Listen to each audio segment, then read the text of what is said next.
Les damos la bienvenida a todas las personas que nos ven, que nos siguen, que hoy se conectan con nosotras. Bienvenidos a un nuevo episodio de Mujeres al Derecho, un episodio en el que intentamos acercar el lenguaje jurídico, el derecho penal a todas las personas. El día de hoy, como lo pueden ver, nos acompañan dos hermosas invitadas, además muy queridas por esta casa, Maite Ballena Aristizábal, Laura Lorena Atila, dos abogadas que hoy nos vienen a hablar de un tema muy importante y es, dentro del proceso penal hay muchos roles y dos de ellos son ser defensa y ser representante de víctimas. Ellas, claramente, como abogadas penalistas, han ejercido tanto la representación de víctimas como la defensa. Sin embargo, hoy Maite Bayona viene a hablarnos desde el punto de vista de la defensa y Lorena Ardila viene a hablarnos desde el punto de vista de la representación de víctimas. Les agradecemos por estar acá. Sabemos que es un espacio que es nuevo para las dos en el sentido de una grabación de podcast, también para nosotras en nuestro segundo episodio. Así que pues nada, bienvenidas y gracias por aceptar esta invitación. Bueno, lo primero que tengo que decir es que bienvenidas a su casa. Esta siempre va a ser su casa, Mujeres al Derecho. Y lo primero que vamos a indicarles es que es nuestro segundo episodio y que vamos a tratar de acercar entonces, aterrizarlos más bien, cuál es la función que hace la defensora y qué hace la representación de víctimas. Y para lo cual le quiero preguntar a ambas, cuando alguien les pregunta desde su rol, qué hacen, a qué se dedican, ¿qué les responde? Bueno, muchas gracias por la invitación, queridas Juliana y Evelyn. Un placer estar acá con Lorena también conversando sobre derecho penal. Felicitarlas por esta iniciativa tan interesante y bueno, entremos en materia para responder a la pregunta. Pues en realidad todas las personas que llegan a nuestros despachos judiciales no tienen ninguna relación con el derecho ni con el derecho penal, entonces es muy común que nosotros tengamos que aterrizar en lo que hacemos. Cuando fungimos como defensoras o defensores, lo que hacemos es que le informamos a la persona que se va a hacer en el proceso y básicamente lo que intentamos es manifestarles cuál va a ser la posición o el manejo que vamos a tener según lo que la persona nos acaba de informar. Si quien nos contacta es una persona procesada, pues por supuesto que lo que buscaremos es construir la historia que nosotros le vamos a contar y le vamos a demostrar al juez y cuáles pueden ser las pruebas, los testigos que van a acompañarnos, los documentos que podrían servirnos, los expertos, peritos que podrían acompañarnos, que podamos utilizar precisamente para acreditar lo que le queremos decir al juez dentro del proceso, pues según sea el caso que se esté votando. Bueno, de mi parte, yo creo que para hacerlo de pronto un lenguaje más comprensivo y sin utilizar tecnicismos, en alguna oportunidad mi sobrino Salvador de 5 años me preguntó, Nadina, ¿a qué te dedicas? Entonces yo traté de utilizar las palabras de un profesor del pregrado que nos decía, cuando ustedes vayan a hablar de estos temas, háblenlo como si estuviera explicándole a la señora de los dulces. Entonces, básicamente lo que yo le expliqué a él es que yo me dedicaba a defender a mujeres víctimas de violencias basadas en género y otras violencias, y en particular tanto en justicia ordinaria como en la jurisdicción especial. Muy bien. Bueno, desde su rol, ¿cómo acompañan jurídicamente pues a las personas que están atravesando un proceso penal desde cada uno de los roles que ustedes realizan día a día? Porque además, y quiero hacer como una acotación ahí, cuando uno es representante de víctimas, es cómo le respondes a la víctima que no ha tenido una respuesta claramente por la sociedad porque fue víctima, eh, pero que muchas veces esa respuesta del Estado se demora, porque pues todos sabemos que un proceso penal tarda tiempo. ¿Y cómo le responde uno a un procesado que es al que le cae todo el aparato estatal encima? Entonces, un poquito, digamos, queremos saber un poquito de esa opinión de ustedes. O cómo hacemos. Ese manejo, si quieres empezar. Sí, bueno, yo creo que lo principal es como el acompañamiento, ¿no? Entonces es como saber que estamos representando a mujeres que han sido vulneradas, digamos que de parte también estatal, y que han tenido diferentes luchas en, digamos, en el trasegar de la vulneración de sus derechos. Entonces, como encontrar una manera de poderlas acompañar, de escucharlas, de saber cuáles son sus necesidades y qué es lo que podría ayudarles para satisfacer, pues, digamos, como esa búsqueda de verdad y esa búsqueda de justicia que ellos están teniendo, ¿no? Entonces yo creo que eso principalmente. Digamos que en el caso de la defensa, la pregunta se vuelve un poco interesante en la medida que es paradójica. Y digamos, quienes no están metidos en el mundo del derecho penal no lo pueden visibilizar claramente, pero quienes sí lo estamos de una u otra manera, a veces sentimos que, o por lo menos las personas que defendemos sienten que son víctimas del sistema, ¿no? Entonces fíjense que de alguna manera son procesados frente a unos hechos concretos, pero son víctimas porque los privan de la libertad, porque los mantienen privados de la libertad, porque les restringen la venta de carros, de casas, etcétera. Así que ven afectados sus derechos, aun cuando gozan de la famosa presunción de inocencia de la que hablaron muchos ustedes en el podcast anterior, pues se sienten vulnerados y violentados. Entonces, de alguna manera, lo que me intenta explicarles es, primero, ser muy honestos frente a lo que vemos, frente a lo que tiene la fiscalía en contra y frente a lo que necesitamos para probar la inocencia o para probar una teoría del caso. Entonces, la franqueza creo que es una de las cosas que como defensores tenemos que tener claras sobre lo que puede ocurrir y cómo puede ocurrir. Sobre todo porque sabemos cómo se mueve el sistema y cómo influye la jurisprudencia y otras cosas. Y lo otro es la paciencia, o sea, sin duda es muy desgastante tener un estigma de que estoy siendo procesado por un delito complejo, bien sea un delito sexual, bien sea un delito contra la familia, un violencia intrafamiliar, etcétera, y pues no se ha culminado el trámite como para que ya me estén tachando socialmente, familiarmente, de que yo soy un violento o que soy un agresor sexual. Entonces lidiar con esa sensación y esa incomodidad de los procesados, pues también hace parte de nuestro trámite. Nosotros, quienes nos dedicamos a esto, decimos, no solo somos abogados, sino que también somos psicólogos, también preparamos el café, también intentamos sacarlos un poco de la rutina, sobre todo quienes están privados de la libertad, pero yo creo que esas dos variables, franqueza y paciencia, pues son aspectos que tiene que tener en cuenta siempre una persona que está siendo sujeto de la acción penal. Y antes, yo digamos que tengo una pregunta complementaria a lo que acabas de decir, pero quisiera rebotar un poco el tema que acaba de contar Mainde de nos volvemos psicólogos, porque de una reaccionaste. Total, ¿qué te pasa? Total, porque nuestra labor es totalmente integral. Yo creo que psicólogos, trabajadores sociales, investigadores, o sea, realmente tenemos full de roles dentro de ese proceso penal. Y créeme que como apoderada de víctimas sí que conocemos muy bien qué es tratar de responder ante todas las posibilidades y bandos que podrían haber, porque además las víctimas pues no tienen respuestas, ¿no? Entonces está el tema de, por supuesto, desde la defensa, pues que hay una persona que está en una situación de riesgo, que está preocupada por la situación, pero también hay víctimas que se encuentran en un estado de desolación esperando respuesta, entonces creo que se complementa. No, además yo creo que es un tema supremamente interesante de mencionar, lo que hace parte de la ética profesional de nosotros. Yo creo que es un reclamo general a nivel de los roles sociales, el tema de que yo voy al médico y el médico ni siquiera me mostré a mirar, sino que está en el computador diciendo qué siente, qué tiene, qué quiere, y ni siquiera se atreve a decir, venga, yo la toco y la analizo a ver qué es lo que ocurre. Y sé que nuestro rol no es el de ser psicólogos, porque quienes se dedican profesionalmente a ello podrán llamar la atención sobre, ello, ese es nuestro trabajo, pero también somos conscientes de que no todo el mundo tiene para costear un abogado y además un psicólogo, que no puedo contratar un equipo interdisciplinario, que tengo nervios de enfrentarme a un proceso en el que todo el mundo me está señalando y de alguna manera cuando uno atiende éticamente la profesión, pues tiene que pararse en un nivel de humanidad y de empatía y de generosidad con la persona que representa, porque por supuesto lo que uno intenta en medio de todo ese drama que está viviendo es que estén lo menos incómodos posible. Claro, y es que acá hay una situación, tanto los procesados como las víctimas quieren es justicia, su justicia, independientemente de cómo vaya a llegar, y esperan por respuestas de sus representantes, sea apoderado de víctima o su defensor, y también de la Administración de Justicia. Y muchas veces no se obtiene. Es decir, muchas veces pasan años y la víctima nunca tuvo una respuesta y de pronto el procesado tampoco.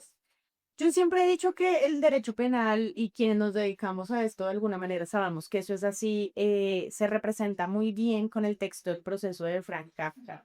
Y es, los que ejercemos un rol estamos adentro súper enérgicos y peleamos y los derechos del mío y los derechos del otro y el juez en la mitad.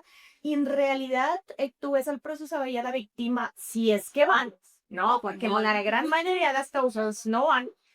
si van, ellos están absolutamente perdidos, porque están en un mundo que desconocen desde el lenguaje, desde las formas en las que nosotros nos comunicamos jurídicamente. Entonces ellos no están entendiendo nada y a la postre sí pasa en muchos contextos y en muchas decisiones que ni la víctima ni el procesado reciben la justicia que buscan. La víctima que está esperando 20 años para que le resuelvan un conflicto que ya a los 20 años ella misma internamente ya resolvió, ¿no? Con un acompañamiento psicosocial serio. Y el procesado que en 20 años le dan una respuesta que dice, ya no tengo vida, no tengo familia, no tengo trabajo, no tengo relaciones sociales, ya este mismo proceso me destruyó la existencia. Entonces, al final, es una discusión entre muchas personas que creemos que estamos haciendo algo importante, pero a la postre, muy pocas veces, y hay que decirlo, por lo menos en escenarios de justicia ordinaria, se logra una reparación o se logra una justicia en los términos de lo que cada parte espera dentro de tal. Y sobre eso yo me quisiera devolver para hacer un llamado. Y es, por favor, dejen de señalar a los defensores, dejen de pelear con los representantes de víctimas.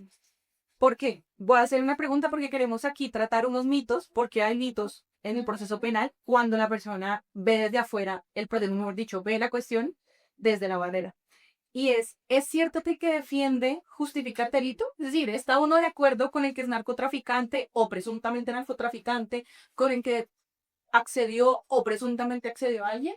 Lo que pasa es que cuando uno ya está en y más el proceso penal, lo de derecho penal, lo del litigio profesional, pues uno lo único que puede aseverar es que no hay verdades absolutas, ¿no?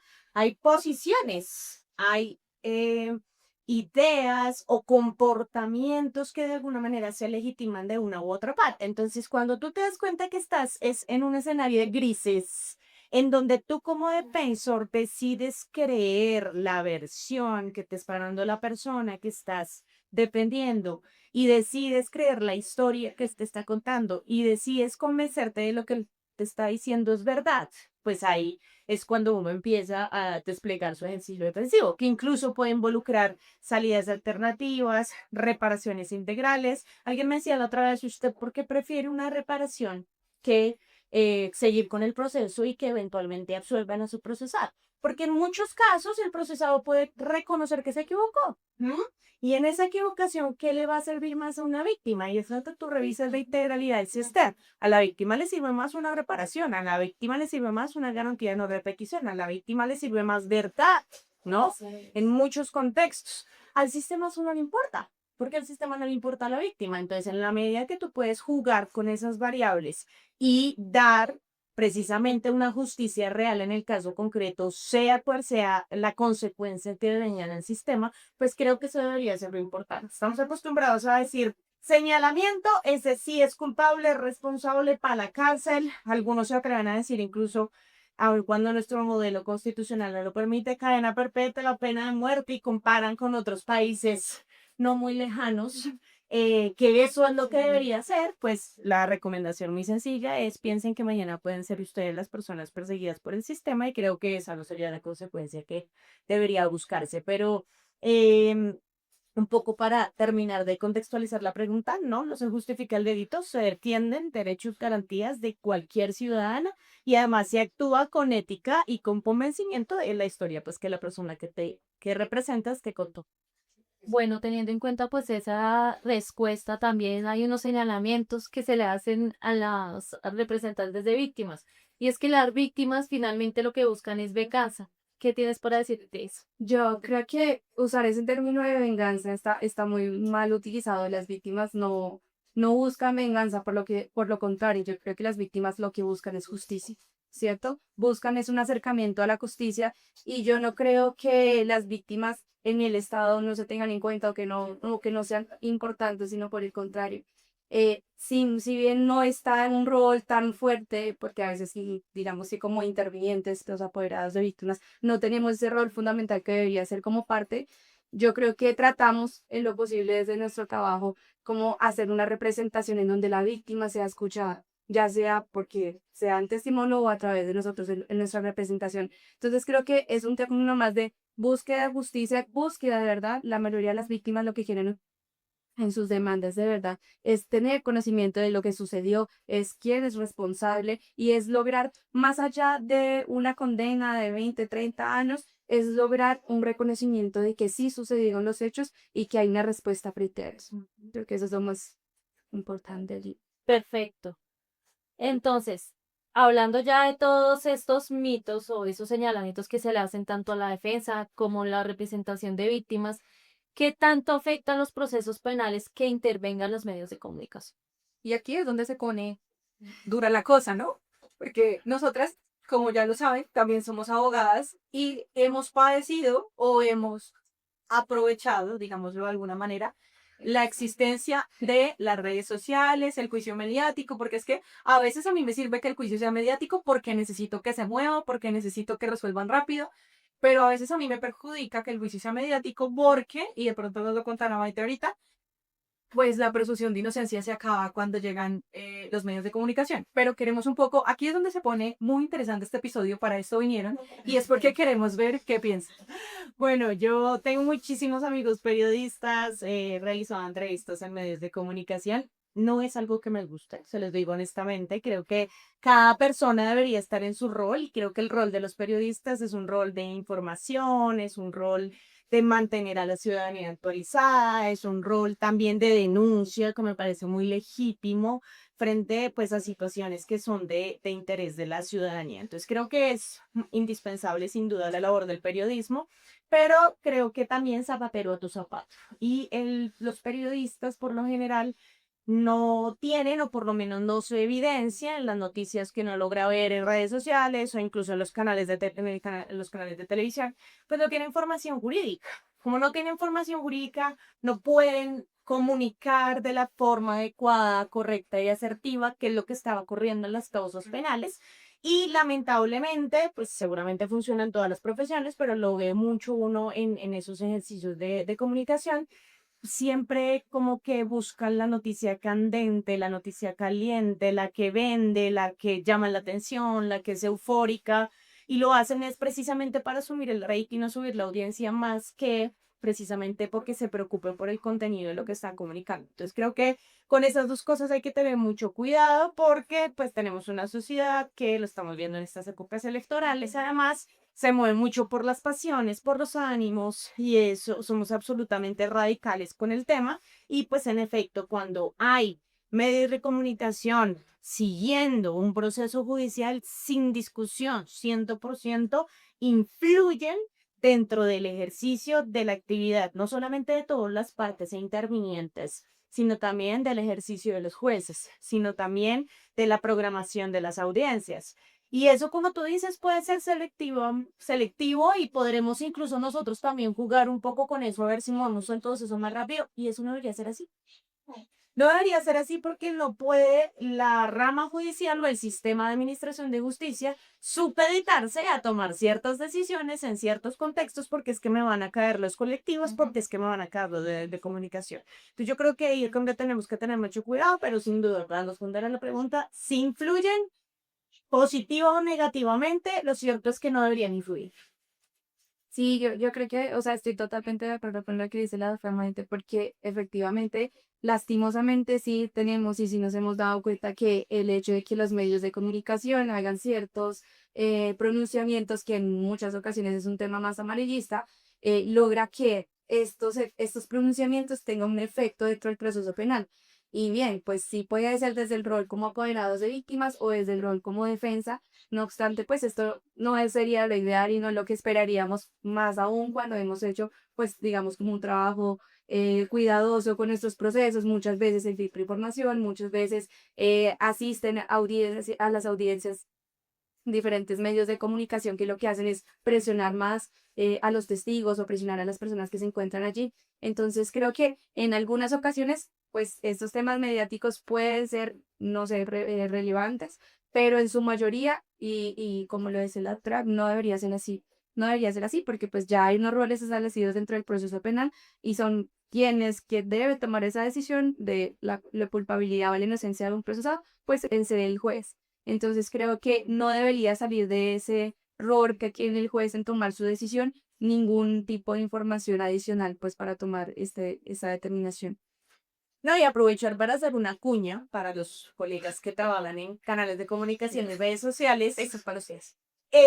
Hay que tener mucho cuidado con la información personal que se ventila de las personas. Estamos en el marco de un proceso judicial porque como precisamente lo he notado ahorita somos muy pasionales y está bien informar, está bien comunicar, está bien describir la situación, qué fue lo que pasó y cómo pasó, pero hay que tener mucho cuidado con los nombres de los jueces, con las fotos de los jueces. Hay periódicos, hay canales de comunicación que muestran la foto de la audiencia y ponen este es el juez número tal, el que falló a favor o en contra o como sea, Sí. porque suministrar esa información puede generar muchos procesos de hating en redes sociales frente a los mismos funcionarios judiciales. O sea, el simple hecho de poner una información tan precisa es supremamente riesgoso para la seguridad de las mismas personas. Yo puedo no estar de acuerdo con una decisión de un juez, ¿m?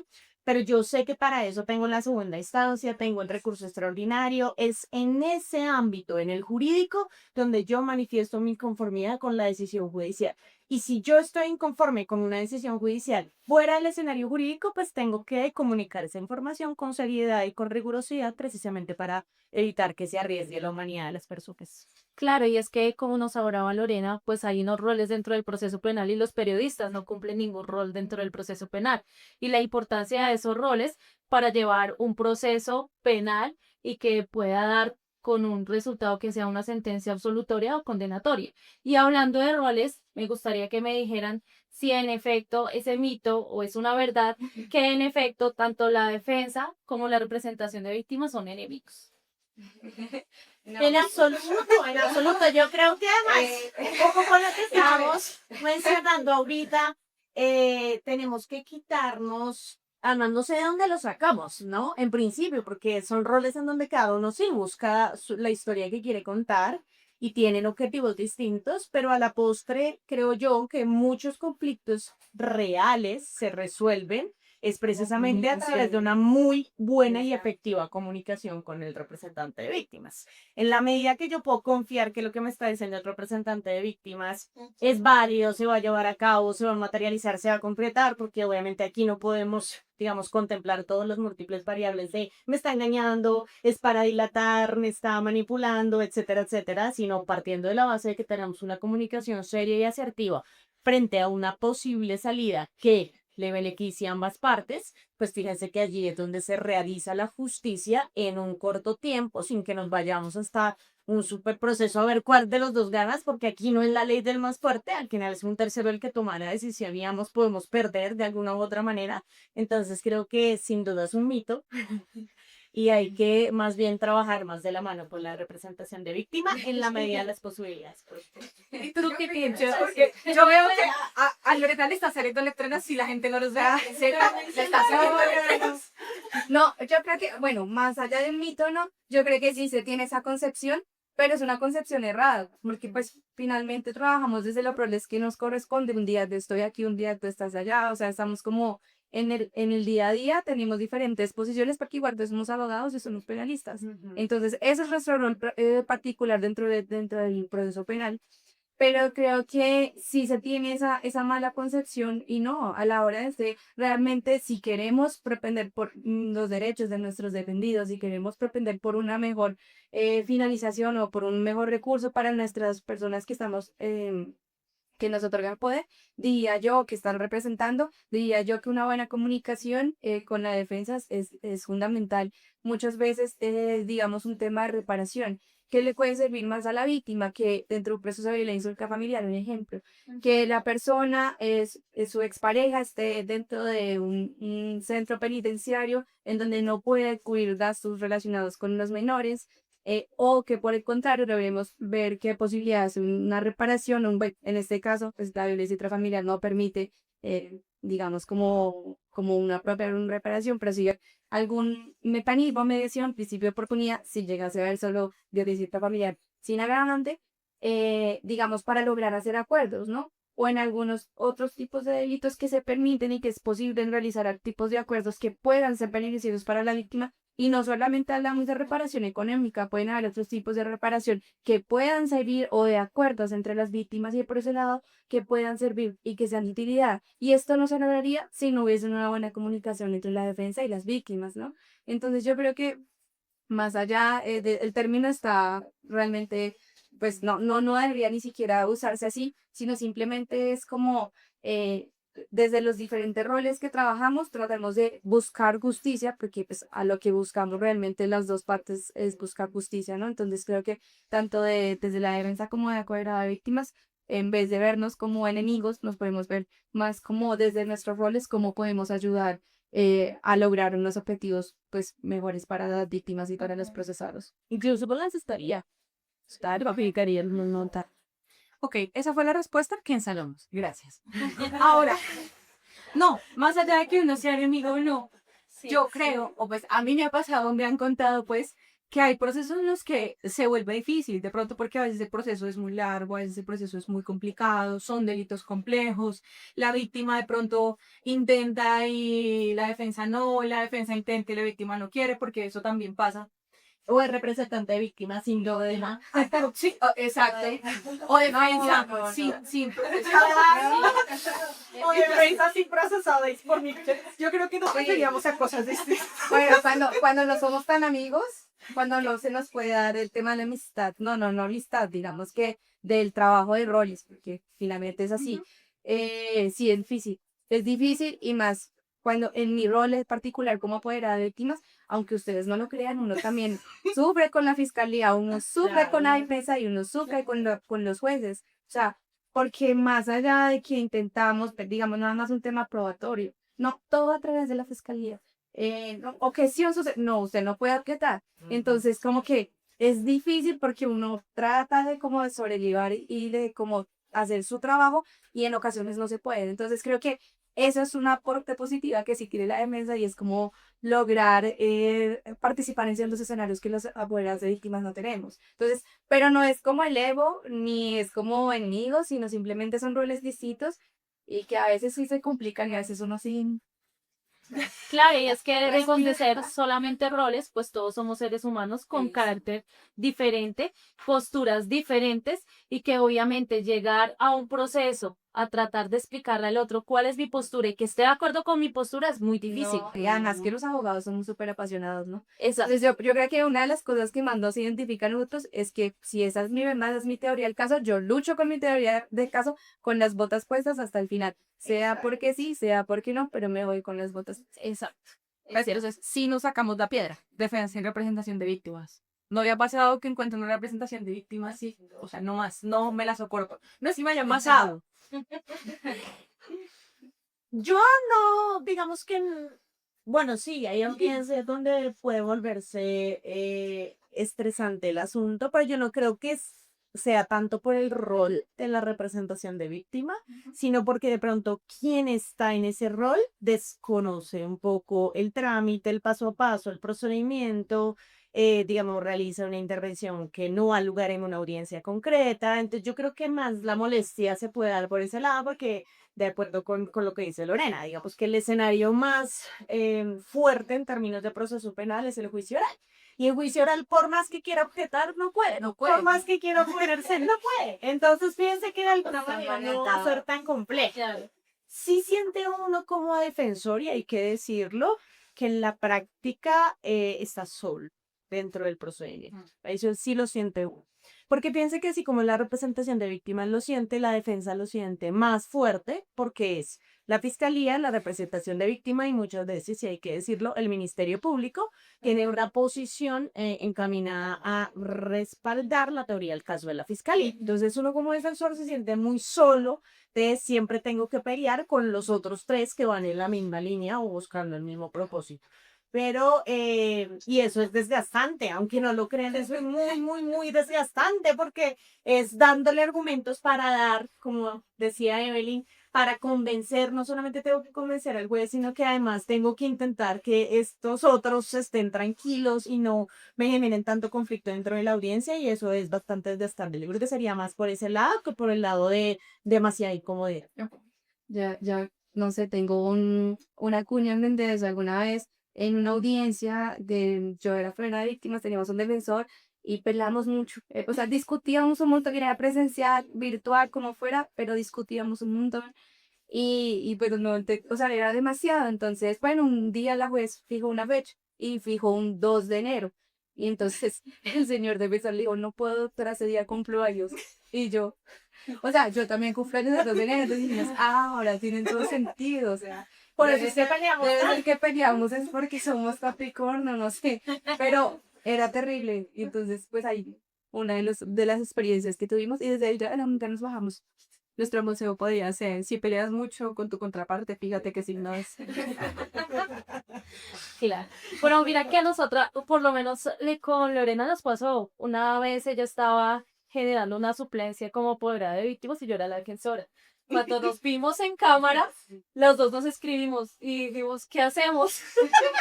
Estudiamos juntas, nos hablamos y yo no, cada una su rol. Ella se puso mis elementos probatorios y yo, hágale. Y desde ahí le guardo rabia. Desde ahí me guardo rabia. Desde ahí, por favor, ya. Pero Otro mito que hay que tomar, que las mujeres nos odiamos, nos peleamos, no nos podemos ver, pues mira. Pero entonces ahí voy, o sea, es un tema de roles y lejos de eso no nos podemos cargar por fuera de esos roles, De acuerdo. porque si no, no tendríamos vida y no podríamos hablar con nadie. Como cualquier profesión, además. Exacto.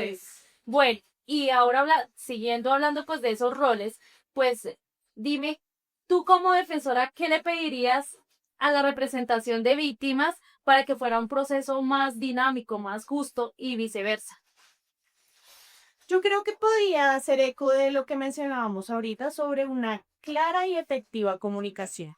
Cuando yo intento establecer contacto con una representación de víctimas, ser cual sea mi objetivo, que obviamente tiene que ser un objetivo loable, legítimo, transparente, porque claramente hay de todo.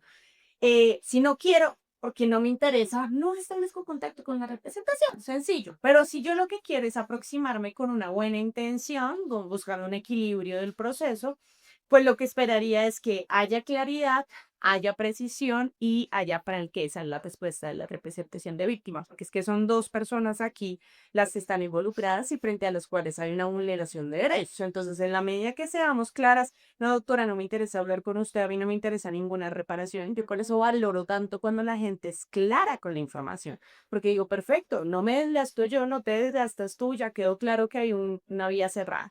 Entonces, eso me parece que puede ser muy interesante cuando ejercemos ese contacto con la representación de víctima como interviniente especial, que se dé esa comunicación clara, concreta, sea para terminar el proceso o no, según sea el caso, pero que sí sea más fluida la comunicación, que eso podría facilitar mucho la solución de los conflictos.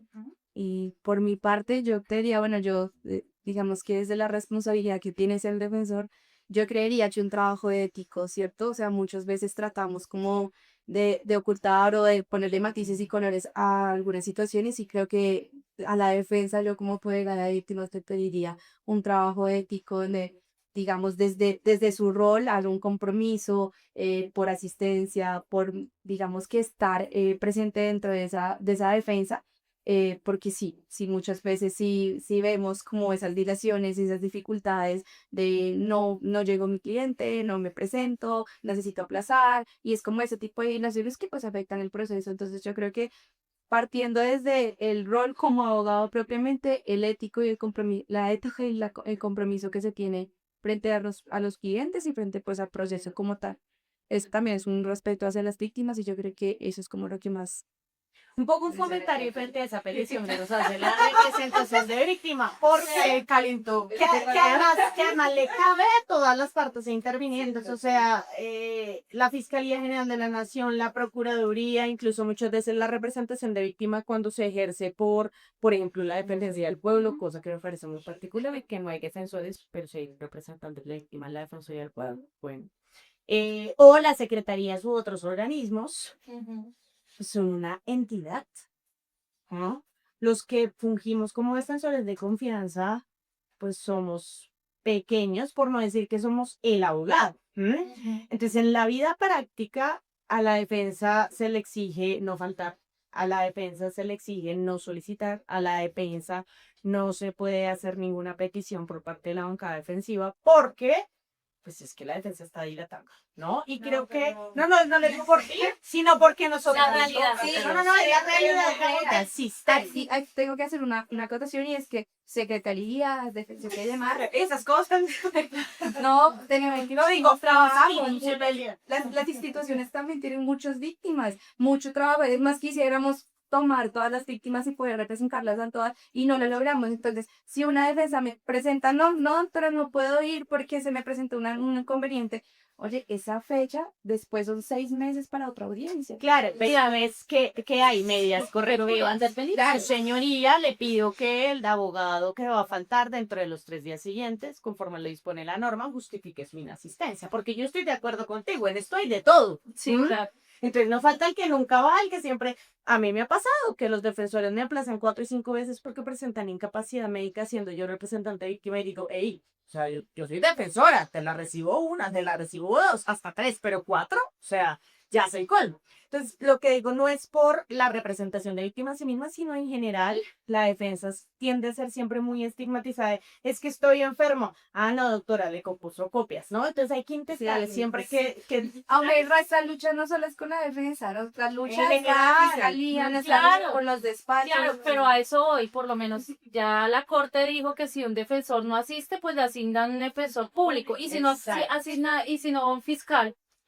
Deberían asignar. Hay fiscales. Existe la figura de fiscalía de apoyo, lo que Pero todo no. se solicita porque cuando tú llegas a la audiencia, tú estás seguro de que tu fiscal va a estar en la audiencia y resulta que el fiscal no está. Claro. Entonces, llama urgente, necesito un fiscal de apoyo. O sea, es complejo, pero yo entiendo, o sea, eso es de todo. Sí, la sensación es que se le exige más a la defensa que a los otros intervinientes. Si un fiscal pide un aplazamiento, se lo conceden. Si un defensor pide un aplazamiento, busque suplencia. Primero lo ignoran. Busque suplencia. Luego busque Es más difícil, es más difícil. Es un poquito más. A eso iba. Desequilibrada la cosa, pues llamarlo de alguna manera. Bueno, ya para cerrar, una pregunta importantísima. Lorena, tú que tienes obviamente como representación de víctimas una experiencia muy grande, ¿cuál es el consejo para que una persona acuda a un proceso penal y tenga una buena comunicación con su representante de víctimas? ¿O cómo puede solicitar tener un representante de víctimas? Porque hay víctimas que no acuden solas al proceso. Sí, además yo creo que la mayoría de procesos no tienen representación de víctimas y qué importante es tener esta figura, qué importante es tener a alguien que acompañe a la víctima, la escuche, pero sobre todo traduzca ese lenguaje, no sé, del común de la víctima al lenguaje jurídico. Entonces yo creo que yo les diría a las víctimas que si tienen la oportunidad de tener una joya de víctimas, lo tomen porque definitivamente puede hacer una gran diferencia dentro del proceso, ¿sí? En muchas ocasiones vemos cuando llegamos ya a juicio, ahora nos llaman a las cuadras de víctimas para que vayamos a juicio. Ok, pero ¿qué pasó en la preparatoria? Claro. Para mí la audiencia más importante entre el proceso preparatorio. Si no se logra en preparatoria, en juicio, mejor dicho, estamos sufriendo. Entonces, qué importante es lograr un acompañamiento de manera, digamos, como prioritaria, de un acompañamiento de víctimas de manera prioritaria y no esperar hasta cuando ya no hay mucho que hacer y que nos toca empezar a sufrir en otras instancias. Entonces, yo les diría como que si es necesario, si es importante y aquí estamos para apoyarles. Gracias. Y ahora, ya para cerrar, y de manera muy corta, quisiéramos pedirle un consejo para una persona que está siendo investigada. Uy, bueno, podrían haber muchos, pero yo creo que el más importante es consiga abogado o abogada, mejor. Mentira, abogado o abogada lo más pronto que pueda. O sea, hagan de cuenta que el abogado cuando hay un proceso penal es como el médico cuando le diagnostican una enfermedad incurable. Es exactamente la misma situación con efectos distintos, pero además muy parecidos. Uno es la libertad, el otro es la vida. Establezca contacto con un abogado o abogada lo más pronto posible. Sea honesto con el abogado o abogada para saber cómo se le representa de la mejor manera. Y sobre todo, exíjale en el buen sentido de la expresión, que después entonces se nos desbordan los clientes. Exíjale al abogado, porque lo que uno logra ver muchas veces en la representación jurídica es que el abogado le dice, yo sé qué hacer, yo me encargo. Tranquilo que usted no sabe esto, pero yo sí sé. Déjeme que esto es lo mío, pero no lo empapa, no lo entera, no le dice que es lo que va a hacer es que su libertad, es su humanidad la que está de por medio, no la del abogado. Entonces, Claro, no es volverse el, hola doctor, hubo movimiento hoy, y claramente eso no se tan seguido, por eso uno molesta con el no me llame, yo te llamo, pero sí exíjale que le traduzca qué está pasando, qué puede pasar, cómo puede terminar la cosa, para que usted se logre hacer un esquema como ciudadano de lo que podría ocurrir con usted, según sea cual sea el camino con el que pueda terminar el proceso. Creo que eso es muy importante y creo que muchas veces a los abogados también les falta, porque eso debería ser iniciativa del propio abogado de repente cuento, pero si no lo hace el abogado, pues usted le está pagando, exíjale que le informe qué es lo que está pasando y qué se puede hacer. Ok, pues ustedes hablan muy rico, pero se nos está acabando el tiempo, tal vez hagamos una parte 2, quién sabe. Antes de terminar, queríamos contarles algo y es, invitamos a mujeres penalistas, porque cuando uno ve en televisión al penalista, ve al hombre, sin que esto sea algo malo, sin que nuestros colegas no sean buenos defensores, no sean buenos representantes de víctimas. Cuando hablamos de penalistas, llaman a los hombres, habiendo tantas mujeres que representan víctimas, que defienden personas, y eso es lo que nosotras queremos resaltar. Les agradecemos por la aceptación a esta invitación. Sabemos que corrieron, si todas corrieron la audiencia. Pero célate, pero además, en algunas ocasiones, hombres que no se dedican a representar víctimas y que solo lo hacen cuando son los medios de comunicación los que están. O que no litigan en derecho penal. Quiero hacer más gracias. Lorena nos acaba de meter. Vamos a hacer un capítulo sobre los abogados que litigan en medios de comunicación. Muchas gracias. Espero en un próximo episodio lo discutiremos. Gracias, esta siempre será su casa. Gracias por acompañarnos en este espacio, por transmitirnos sus conocimientos, por acercar a las personas al derecho penal. A ustedes por abrirnos la puerta, por abrir este espacio tan maravilloso. Estamos seguras que la perspectiva de las mujeres desde distintos roles en el derecho penal también seguramente le va a dar muchas luces a las personas que las escuchan y que les siguen. Así que solo éxitos en este programa y cuentan con nosotros. Sí, muchas gracias a ustedes también por la invitación y espero pues que esta información les llegue a muchas personas que pueda servirles y que pueda ser útil sobre todo. Gracias. A ustedes.